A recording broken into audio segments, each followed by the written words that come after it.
My house has an attic. I never go up there. Not anymore.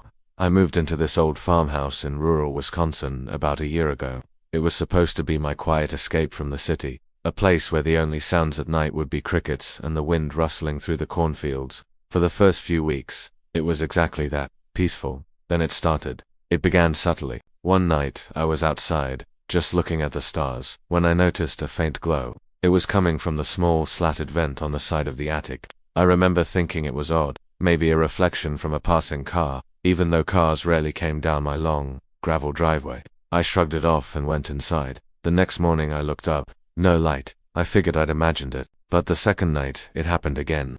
This time I was in my living room, and I saw the light spilling out from under the attic hatch in the hallway ceiling. It was brighter this time, a sickly yellow hue that seemed to pulse faintly. It made me uneasy. I thought about the previous owner.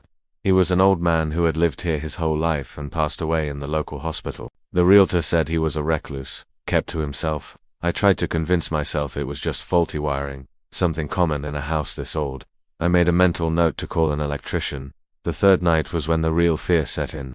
I was lying in bed, trying to read, when I heard it, a sound from directly above my head, slow, heavy footsteps.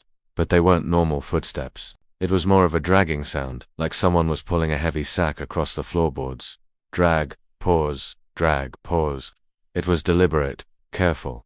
My heart hammered against my ribs. I crept out of bed and into the hallway, my eyes fixed on the attic hatch. The pull-down ladder was still folded up, the simple latch firmly in place, untouched. I stood there for what felt like an hour, listening. The dragging sound stopped. A deep silence fell over the house, more terrifying than the noise it replaced. The next morning, I couldn't take it anymore. I called the police. I felt foolish, telling the dispatcher I thought someone was in my attic, but the fear was too real to ignore. 2 officers came out. They were polite but skeptical, especially when I told them the ladder was still locked. One of them pulled down the creaking ladder and climbed up, his flashlight beam cutting through the darkness. The other stayed with me at the bottom. We waited. After a few minutes he called down. "It's clear up here, ma'am." He came back down, covered in dust and cobwebs. He said the entire attic floor was coated in a thick, undisturbed layer of dust. There were no footprints, no signs of entry. He said there wasn't even any wiring up there for a light. Just a single bare bulb hanging from a rafter,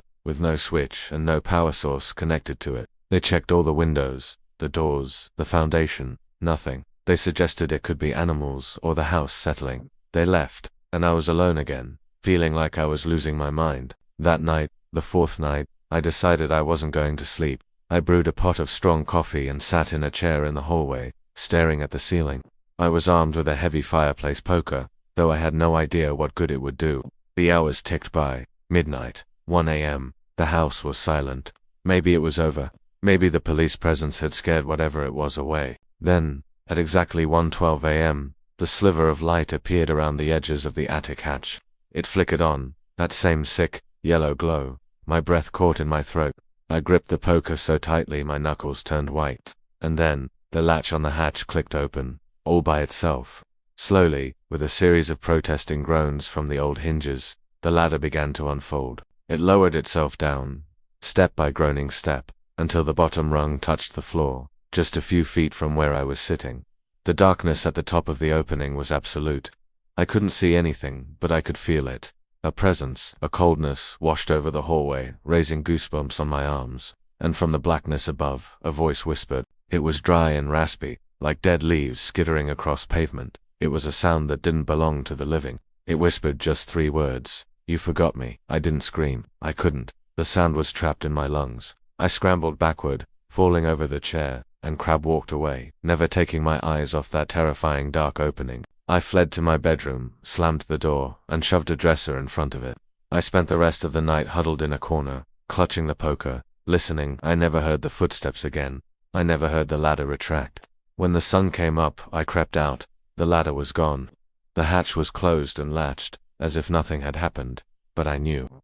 I knew what was up there. I never called another electrician. I never called the police again. What could I tell them? I just learned to live with it. I sleep with all the lights on now, with music playing loud enough to drown out any small noises.